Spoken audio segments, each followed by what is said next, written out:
All right. Welcome. Ooh, I forgot I had that blanket behind me.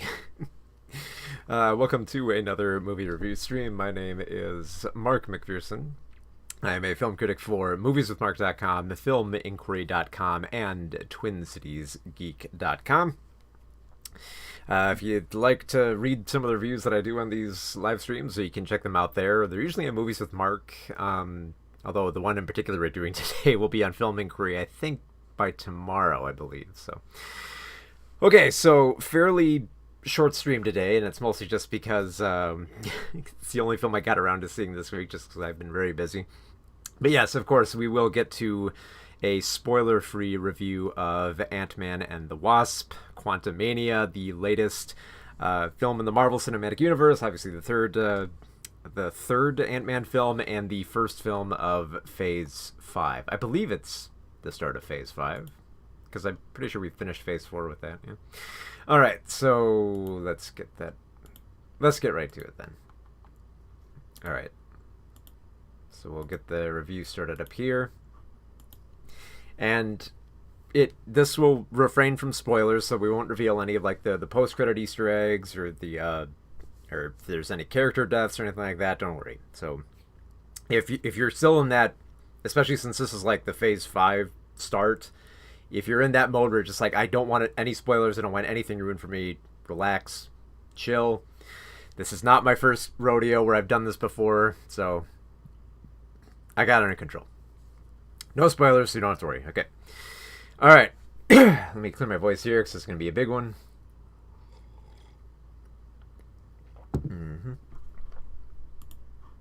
Let me get out my notes here so everything's ready to go. Few notes here, just so we don't get any spoilers, but also so I can remember everyone's name. All right. And here we go. Ooh. I completely forgot I don't want my hair up for that. I always like my hair down more than that, so I'll leave that down. All right. So, here we go. In 3, 2, 1. So, Ant-Man and the Wasp. Quantumania is the third Ant-Man film and the first film of the Marvel Cinematic Universe, Phase 5. So we're in the 5th phase with this film.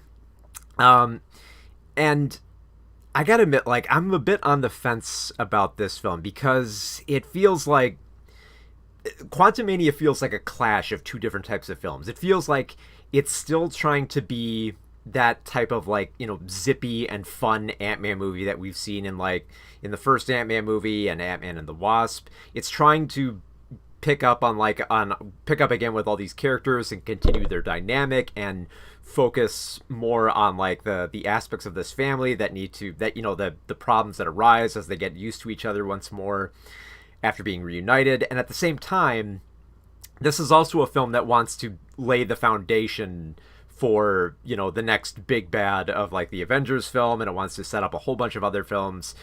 And while there is some cool stuff to it, and I still actually kind of like the film, there's definitely a battle going on here, because I'll say this, like, right off the bat, this does not feel like the other two Ant-Man films, because the other two Ant-Man films were pretty much like caper films. They were strictly about like heists, trying to rip something off, trying to fix something, trying to mend a family bond, and do it all with this very very quick style of editing. So like Peyton Reed returns to direct this one. You might remember Peyton Reed. He was brought on to replace like Edgar Wright, because Edgar Wright had initially wanted to do an Ant-Man film many years ago. So Reed basically came in and kind of more or less did an Edgar Wright film, and he kind of continued that kind of like that zippy and fun kind of like witty edge in Ant-Man and the Wasp as well. I think it should have had a little bit more of the Wasp, because I think there's like a greater family dynamic there. But it definitely has the same tone. Ant-Man and the Wasp: Quantumania pretty much has like no heist elements. Like if you turn your head and blink a little bit, there is a little bit of that, but it's not quite the same thing. Now here's the thing. I I kind of actually dig them trying to take Ant-Man in a different route here because, they kind of want to try to establish that Scott Lang, played by Paul Rudd, is trying to put that life behind him a bit. Like he's still relishing in the Avengers fame, but he just wants to settle down with his family. So he tries to reconnect with his daughter Cassie, who's now more grown up, played by Catherine Newton, and she's becoming a little bit more like Scott than Scott would probably prefer. Like she's more rebellious. She gets into confrontations with the police over, trying to prevent like homeless enclosures from being shut down. And she's been experimenting with some of his suit tech and kind of making a suit of her own. So she's more or less doing kind of what Scott's been up to, and part of that kind of frightens Scott. And the thing is, that's an interesting dynamic to build on. But here's the problem: so much else compounds in this film that it feels like you don't get enough time to explore. Because you feel like, okay, the dynamic between Scott and Cassie, that's a great, father-daughter bond to build up. Because that's more or less what kept Scott going through, the first Ant-Man movie and most of Ant-Man and the Wasp as well. So to continue on with that, I think is a great idea. But on top of that, you've also got the fact that, that Scott's mentor, I guess, if you will, Hank Pym, played by Michael Douglas again, recently rescued his wife, Janet, once again played by Michelle Pfeiffer, from the quantum realm from the last Ant-Man movie. And you think okay, there's a lot to explore there as well. What has Janet been doing in those many decades that she's been in the quantum realm? So the film has to address that as well. And you would think that'd be enough, but at the same time, you're just like, okay, well, what is there for what's there for Evangeline Lilly playing Hope, the daughter of Hank and the lover of Scott, to do as the Wasp? And they kind of give her something to do. They set her up that she's kind of taking charge of of a business of her own that's improving the world, but we don't get to explore much of that because there's so much else going on, and all of this is happening before we even get to the entire family being thrown into the quantum realm. And I gotta admit, the quantum realm it's fascinating to look at, but it's kind of a little bit underwhelming when you compare it to the last two Ant-Man movies, because the quantum realm always looked like this kind of dangerous place where you wouldn't want to be that long, and there's unknown terrors all over that region. And here, when they get down there, it kind of just feels like a Guardians of the Galaxy planet where it's got some dazzling sights. It's kind of got these trippy backgrounds and lots of color and different aliens who are telepaths, and there's living ships and living entities that are kind of cyborgs, all these cool little creature designs that feel a lot more at home in a Guardians of the Galaxy film than it does in an Ant-Man film. Because as you might expect from the way that they set up that premise, we get a little bit of a Lost World type vibe here, where it's basically the Pym and the Lang family, they're thrown into this world and trying to figure it out, understand it, and try to find a way back home. And that would be enough, except once again, there's so much else going on here, because the quantum realm, as it turns out, is a chaotic place. There's war and there's rebellion, and they have to fight the new villain who's ruling over that place, which is Kang, the Conqueror, played by Jonathan Majors, who you might have seen from Loki season 1. He was at the end there, and of course, for those who've been keeping up with the news, the next Avengers film is going to be called, the Kang Dynasty. So obviously, we're going to be seeing a lot more of Kang. So this is our first big introduction to the character outside of Loki. And to the film's credit, I actually do really love Majors in this role. I think for this type of villain, because without revealing too much, this whole villain's drive is just that he wants to conquer. He's got a big ego. He wants to rule over everything. He's a tyrant. He wants total control over everything, over the multiverse, over the quantum realm, anybody, anything, standard villain type stuff. But Majors actually kind of makes this role work, just because I think his performance is fantastic. When he's making threats, he's very very cold and calculative, and kind of has this almost slyly disinterested look when he's making threats, and then when actually carrying out those threats, he's just a terrifying, like, screaming, angry, murderous psychopath, which makes him just he's so great as the villain in this film. And I do like the fact that they try to weave Kang into this Ant-Man story by giving him a little bit of history, with with Janet and the quantum realm, and how they try to slowly reveal a little bit more about him. You don't learn, I mean, it's weird because, like, it feels like you learn enough about him for this type of story, but also too much. And I think that's mostly because, like, the first half of this film is mostly like an exposition dump for trying to explain everything about the quantum realm and where these characters have been, where they want to go.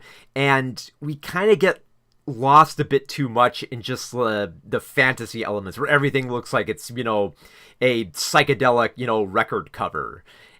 Which, it's all cool, but, like, after a while you're watching these characters just kind of, like, just explore all these weird creatures and their many facets and stuff like that, there comes a point when when you get a little bit tired of it, to the point where they're pointing out, like, a creature who looks exactly like a vegetable, and that's basically the joke. It's just like, like Guardians of the Galaxy was fun because it almost felt like it didn't have to just kind of, like, point out all the weirdness that was going on within these different creatures. And here it feels like there's too much time slowed down to explain a little bit about these characters, but not enough where we care that much. Mostly because, like, in the supporting roles of people in the quantum realm, you have a fairly good cast here. You have I'm trying to remember it off the top of my head. You have William Jackson Harper, who a lot of people remember from The Good Place.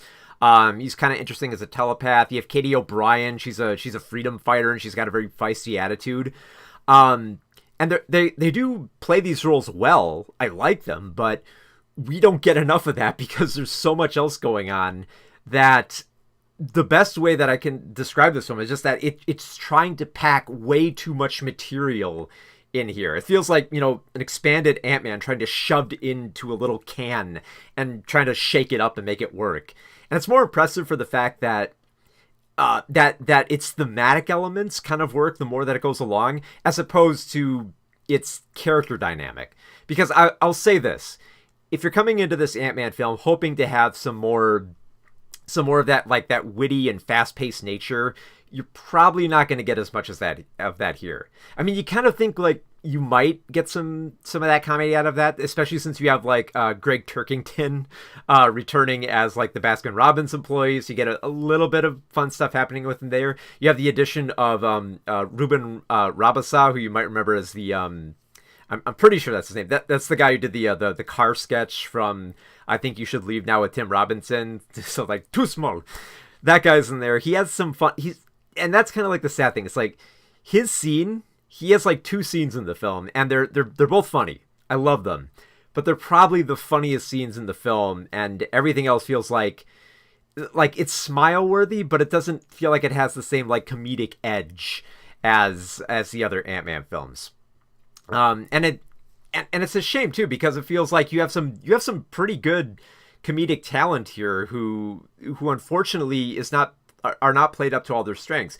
Like, consider the fact that you have Bill Murray in this film as one of, like, the inhabitants of the quantum realm, who plays a fairly big role, and they don't really do much with him. Like, again, with everyone else in the cast here, Murray is trying with what little he's given here, but he's not given a lot. And it's mostly because, like, everyone in this, like, the cast is huge for this film, and they're all fighting for screen time here.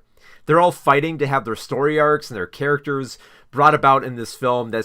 It's crowded with all these different, like, alien freedom fighters and these weird, like, energy-based stormtroopers, and Kang trying to take control, and Scott trying to connect with his daughter, and Hank trying to reconnect with Linda, and Hope trying to connect with Linda. There's too much going on here that so much of it gets kicked to the wayside. In particular, I was kind of dismayed how little Michael Douglas has to do. He mostly just kind of, like, even, like, the little bit they give him with Janet, where it feels like there could be some conflict the more that he learns about her time in the quantum realm, it feels like it resolves too quickly. It's like maybe I could kind of understand because they've had a distance apart and they'd be understanding to finally be reunited, but they're a little bit too understanding, I guess. And maybe that's just because of like the worlds they've occupied, because like they have like a little bit of a mini fight. And I say like it's a mini fight because like they have it amid trying to escape dangerous people and navigating a ship that basically requires you pushing your hands into like this like slimy substance to try to pilot it. And you know, after these characters having endured so much weirdness within the Marvel Cinematic Universe, feels like it feels par for the course. So like I'll admit, like the first half of this film, I was not digging it. It was exposition heavy. It was it was lavishing. It's like, look at these cool visual effects. Look at all these different creatures. Look at how neat the quantum realm looks. And it's just like, okay, yeah, all this looks cool. It's, you know, it looks like the cover of like a Yes album, but are we going to expand on anything? Can we get some more character here? And the good news is that it kind of, in the second half, it kind of redeems itself. Mostly because like the thematic elements come more into play. There's a lot more for Hank to do in the second act. I will say this though. Michael Douglas as Hank Pym, he maintains the fact that this is an Ant-Man movie by wielding an army of ants, which is pretty cool. The amount of times that Hank actually says the words ants, like not Ant-Man, just ants, is great. Which is, if anyone's seen like that promo for like the first Ant-Man movie, which is just like Paul Rudd and Michael Douglas like slapping their knees, and Michael Douglas just keeps screaming ants. That's the best thing ever. So anytime he keeps saying ants on screen, I kept laughing, and well, not so much laughing, but smiling. But the thing is, like, even still, like, for as much as I like the last act of the film, it does feel like a lot of stuff like slams into place way too quickly. In particular, the biggest thematic element of Quantumania is all about rebellion over unjust structures. That's pretty much like they set that up early with Cassie, you know, fighting the police, and with Kang ruling over these people. It becomes an even bigger part of like, if people combine together their efforts, they can topple over, one person who wants to control everything. It's just like, and I feel like they do a decent job with that. Like at one point they kind of have to like push the message a little bit harder. Like at one point, like, Hank Pym, when trying to describe the collectivism of his ants and how well they work together, he pretty much has to make the little aside that says like, well, socialism is a bit of a charged word, but hear me out on my ants, and that's about as further as it goes. And thankfully, because I feel like a film like this couldn't quite handle that huge shift within trying to showcase how this monarchy and this little bit of fascist elements could be taken over by like a different governmental structure.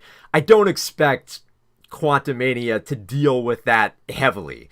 And in terms of how this film handled it, it's probably about as best as you could handle that material.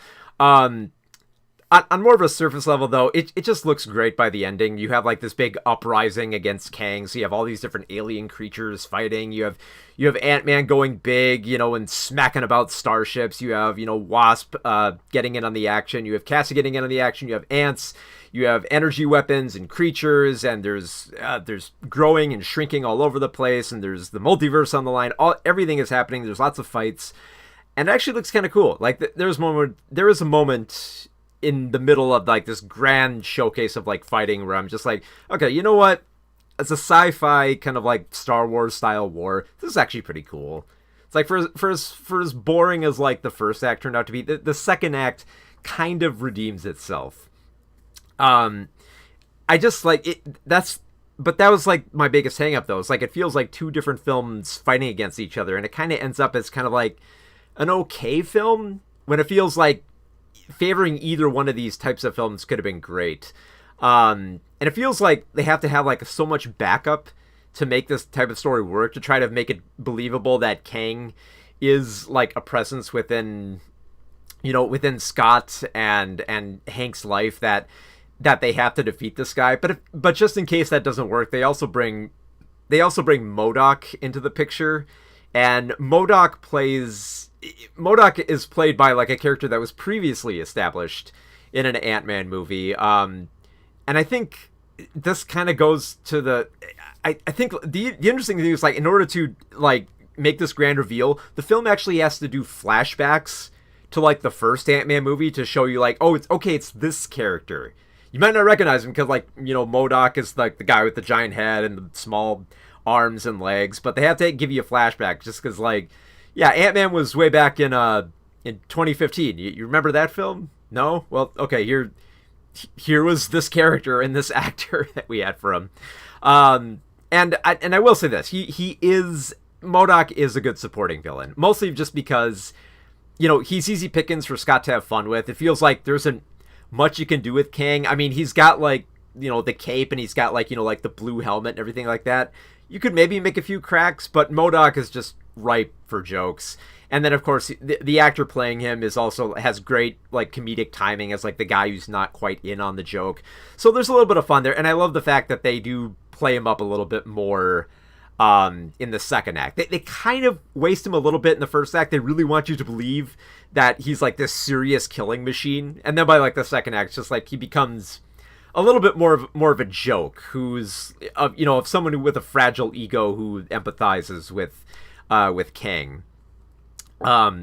But that's like I'm so conflicted about the film just because like it has these two fluctuating tones of trying to be the fun type of Ant-Man film that we've come to expect, while also trying to be this kind of like this major threat to the rest of the multiverse that is Kang the Conqueror. And it doesn't quite mix as well as I'd like. I don't want to say that it doesn't mesh at all, because there were a few moments where it meshes perfectly. But for the most part, it feels like they're trying to like staple together these two tones, and it kind of clashes a bit where you get a little bit of like whiplash from this type of like fantasy adventure, especially from the fact that this is Ant-Man in a fantasy adventure in a lost world.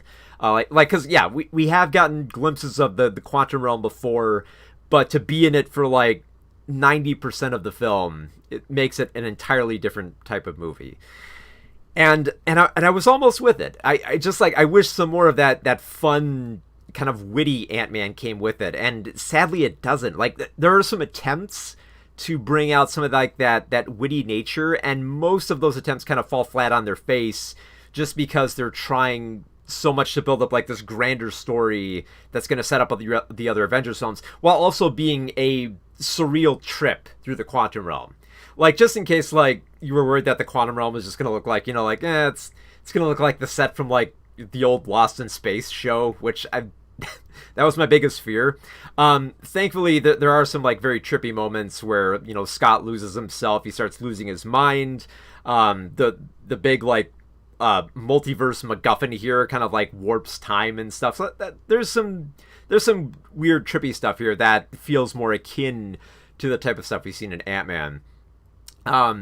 It's just it's a bizarre film at times too, because it feels like it has to balance the serious and the fun, where at one point amid like the climax or epilogue, it feels like the film has to convince you that, okay, this is Ant-Man, it's fun, but also it's setting up a much darker story that's going to take place down the line with the next Avengers film, and it's going to have grave consequences, and it's going to be a huge threat to everything.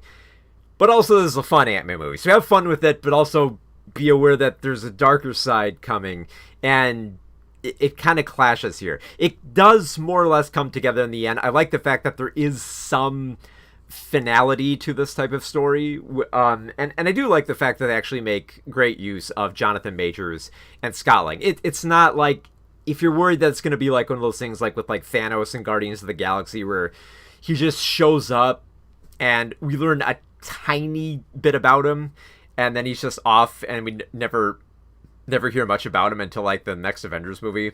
That's not the case here. You do actually get to learn a lot more about Kang, about his greater placement, about his bigger plan, just enough where I feel like it works for this film.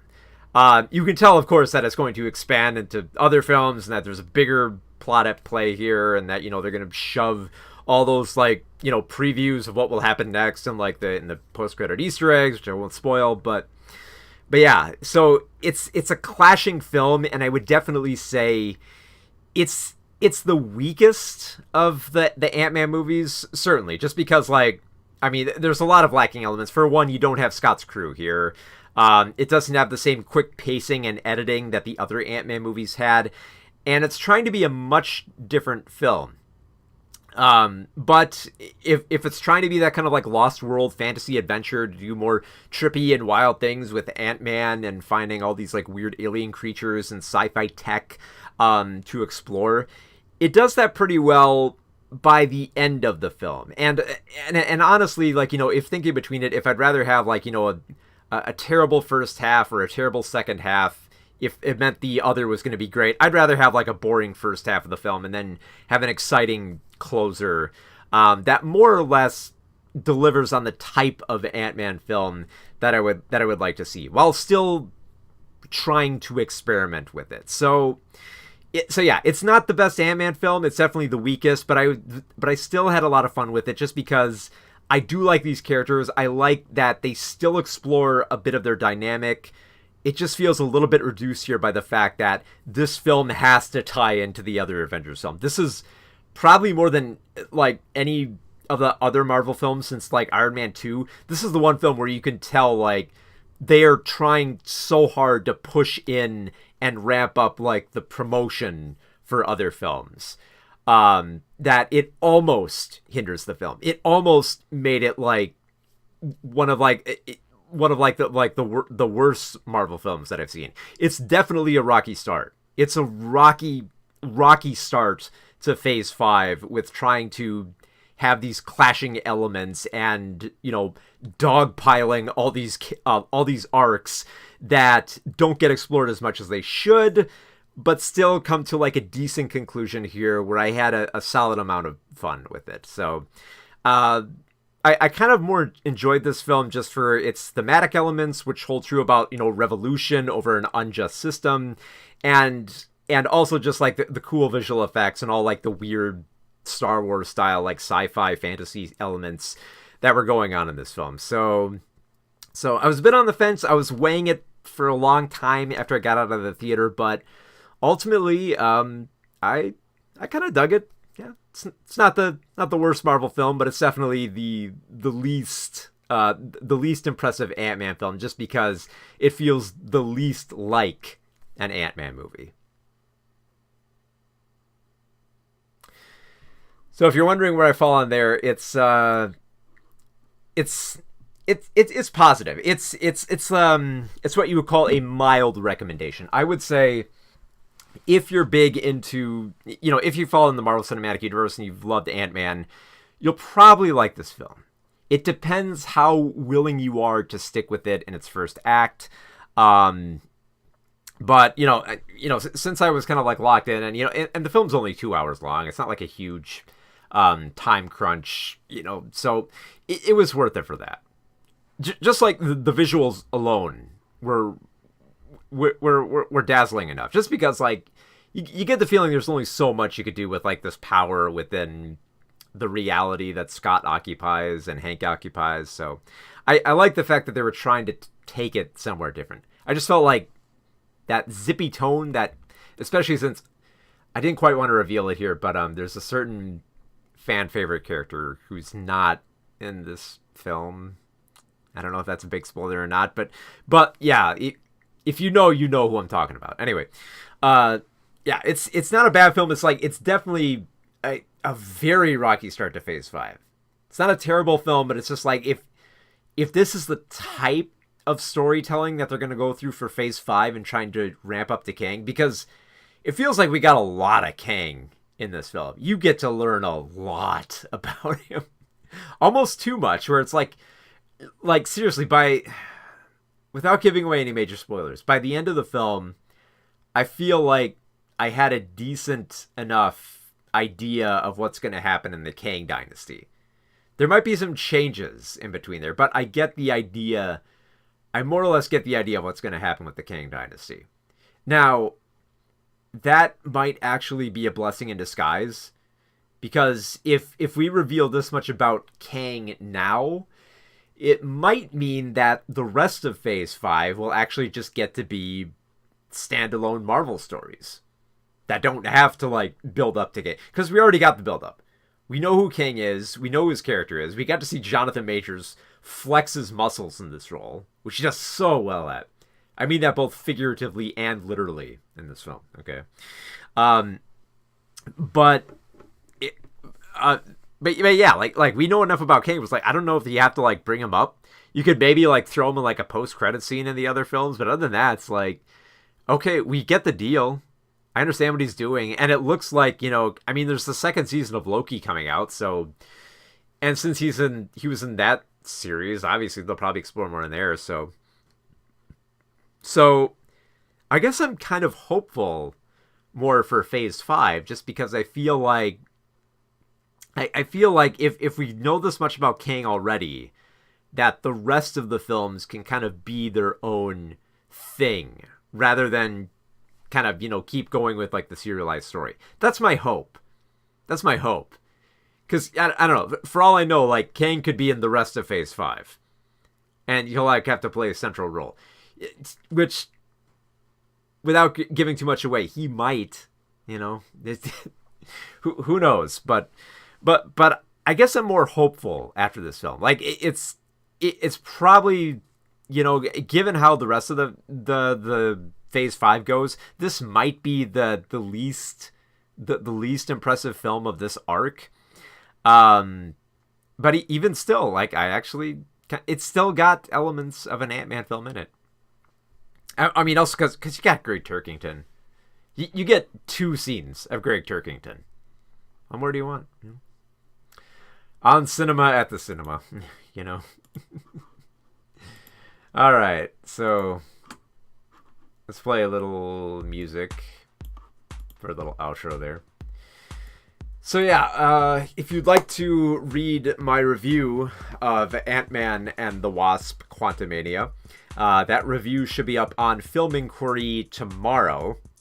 And I believe it's mostly a positive review, so I think it might affect the Rotten Tomatoes score, which I know is kind of on the fence right now, so look forward to that. I'll also probably have the review up on my blog, movieswithmark.com, by tomorrow, and the video review should be up by Friday. So if you're just joining us, you don't want to, like, rewatch the stream or anything like that, you can just wait till Friday. Because that's all this is. It's just like a live stream thing. I know I usually do more films. It's just I haven't gotten around to that just because I've been reviewing a whole bunch of other stuff and just been busy. Also, you know, Oscars coming up, and I've been voting in a lot of, like, film critic organizations, so there's been a lot of voting and going back to look at all my old review copies from a few months ago. So I'm trying to catch up, and I feel like at this point I am caught up with all of my voting and my Oscar predictions at this point.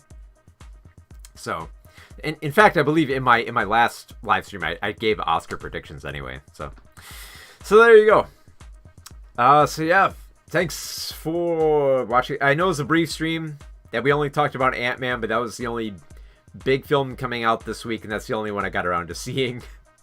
But we'll have more. Like, not next week, but 2 weeks from now, I will review a lot more with Creed 3 coming out, and my most anticipated film of 2023, Cocaine Bear. Yep. Yes, Cocaine Bear is on the docket. I already have it lined up.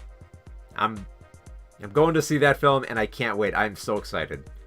Like, I know everyone's excited for, like, the Mario movie, or, like, Guardians of the Galaxy Volume 3 or anything like that. Nah, for me it's Cocaine Bear. Cocaine Bear all the way. That's all that's all I want. I've made this joke before, but I'm going to make it again. Everyone's excited for the Mario movie, but consider what it has. The Super Mario Brothers movie has a Mario who doesn't sound like Mario. Cocaine Bear has a bear on cocaine. So it's delivering what it promises, okay? So I'm very much excited for Cocaine Bear. So yeah, Yeah, go to movieswithmark.com, filminquiry.com, or twincitiesgeek.com if you'd like to read more of my movie reviews, as well as interviews and essays I do at those websites as well. I will be working on more video essays. Like, I did tease a whole bunch on the community tab here on YouTube, so those are in the works. I have recorded 2 of those. The scripts are done for 3. And there's 2 that I have to finish the scripts of. The 2 I have to finish is, there's an Agretzico video that I want to watch the latest season, which comes out this Friday, before I finish that one, just so I can have some closure. So it looks like I know what I'm talking. I was originally going to plan it before season 4, but I feel like since season 4 is the last one, I should probably cover that as well. Also, the video that I'm going to do eventually on Critical Drinker it's a dense script. It's mostly finished. It's just I gotta edit a ton of it because there's a lot of receipts to go through. So check all that out. If you want to see more early movie review streams like these ones, be sure to subscribe, like this video, see call to action, all that crap. If you want to read some more stuff that I've been working on, you can go to my Patreon, which I should have linked on YouTube.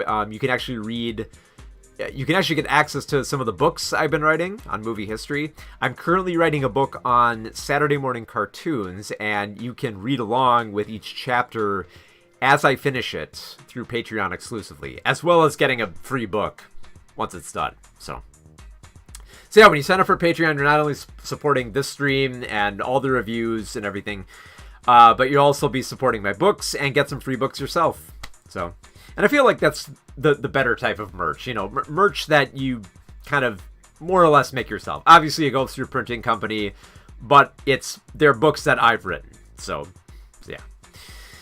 yeah, be sure to take advantage of all that, and I'll be back in 2 weeks to review Creed 3, the latest Rocky spin-off movie, and Cocaine Bear, based on a true story. It's true. All right, so I will catch you next time. So until next time, yeah, whatever. I'll just give the good old kiss of the thumb for Megaforce. See you next time.